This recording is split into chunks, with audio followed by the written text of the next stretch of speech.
So this is our last sample question for quiz number 4. Remember, you only get 3 of them in quizzes. This one says factor completely. With factoring completely, we have to do a little bit from 6.1, the GCF. And in this case, because it's 3 terms and not 4 terms, we're going to have to do something from 6.2. So this question deals with 6.1 and 6.2. Because it says factor and it doesn't give us any starting point, you know that the first thing you must do is see if there's a GCF. We did it with the other question. We're going to do it again with this one. Go through your A through D. Do you have matching set of parentheses up here? No. Do we have the same letter in every term? No, we don't have a common variable. C, do we have a common number factor? Maybe. It's hard to tell.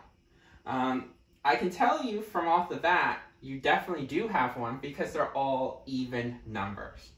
But we're not sure. Is 2 the greatest one? So again, do a tree diagram real quick, just to check. 6, you should know, is 2 times 3.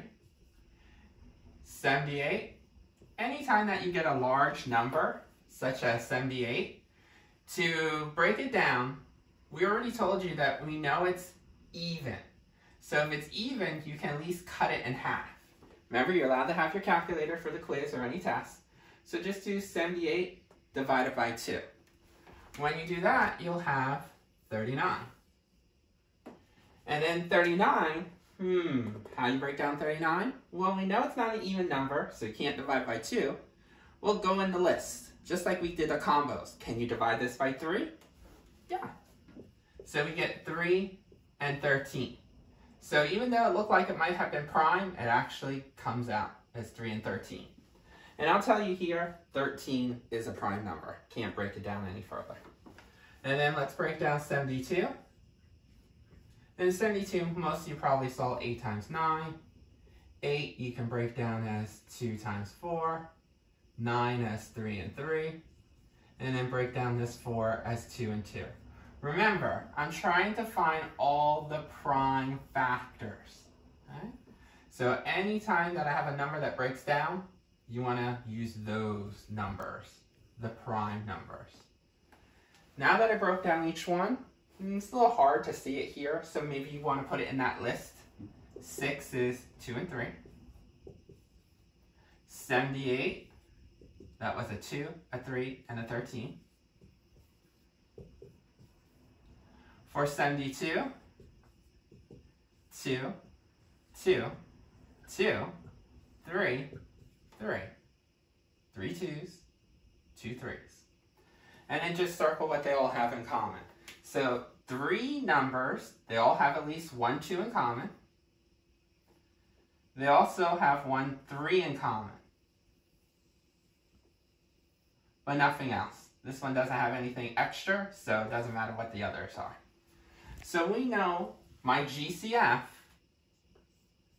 would be this group of 2, this group of 3, but when we have this list, you multiply it out to find the greatest, which is 6.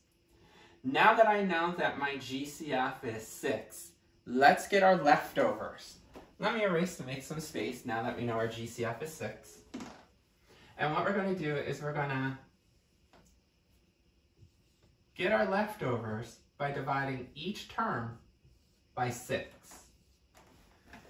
We saw that there's no matching parentheses, no letters in common. We did have a number in common, factor 6, and it does not start with a negative. So the only GCF is 6. For our leftovers, just divide out. When you divide out, put your answer in the parentheses. So 6 divided by 6, you know it's 1x squared or just x squared. 78 divided by 6, you might need your calculator. It's going to be 13x. And then 72 divided by 6, again, if you need your calculator, you'll get a 12. Now remember, the directions say factor completely. So we did have a GCF, but that doesn't mean you're done. Factor completely means not only do you have to see if there's a GCF, which was step 1 of factoring skills, But step 2 was to count the number of terms left over. Can you factor the leftovers using a different method besides GCF? So let's focus on just the leftover part, which is the x squared plus 13x plus 12. Notice 1, 2, 3 terms and no leading coefficient. Because there's no leading coefficient, we know that this one can be done shortcut. Shortcut is basically where we can use 2 sets of parentheses and break down the leading term. Remember the 6 steps. Set up, 2 sets of parentheses, break up the leading term evenly. So we're going to get x and x. Remember, squared means 2 of them, so 1 here, 1 here. Step 2, sign issues. You need to have a sign here and here. We always look at the last sign of the trinomial because it's a plus. Remember, plus means same signs. That means here and here have to be identical, or same, or matching. Now, with matching or same, that means we either put plus plus or minus minus. To determine which type, anytime that it's same, you have to look at the middle term sign. Since it's a plus, we know it's going to be plus plus here. Okay? This always determines the type. Now that we're done step 2, remember step 3. Take your 12, the last term of the trinomial, and do your combos list. So our combos of 12, remember, is different than a tree diagram. 12 combo list style would be always start with 1. 1 can go into 12 evenly 12 times. Then 2, 12 divided by 2, 6 times. Then 3, 12 divided by 3, 4 times. Then 4, when 4 is already up on the board, you're done. You don't have to put that up on there because it's already up here. We don't have to check 5, 7, or 8. Once you have this done, step 4, what we're going to do is this list. Remember, add or subtract. Because this is a plus sign, we're going to have to add our combos. So this is a 13, this would be an 8, this would be a 7.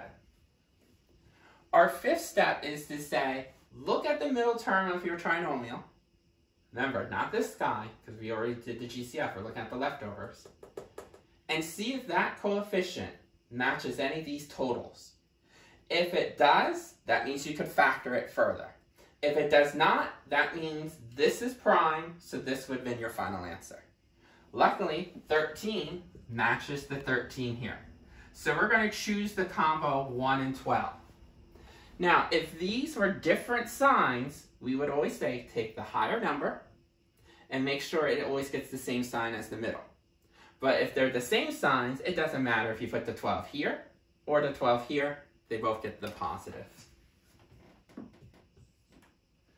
Now, is this our final answer, x plus 1 and x plus 12? No. Remember, anytime that you find a GCF in your first step, you have to bring it down as your final answer. Alex will mark this wrong, because if you multiply this and this, you're only going to get this, not the original 6x squared. So make sure, when you submit your answer, make sure your GCF is out in front, and then your 2 binomials. So our final answer is going to be 6, then the parentheses x plus 1, and then the parentheses x plus 12. Okay? This would be the hardest question, but I think you can handle it.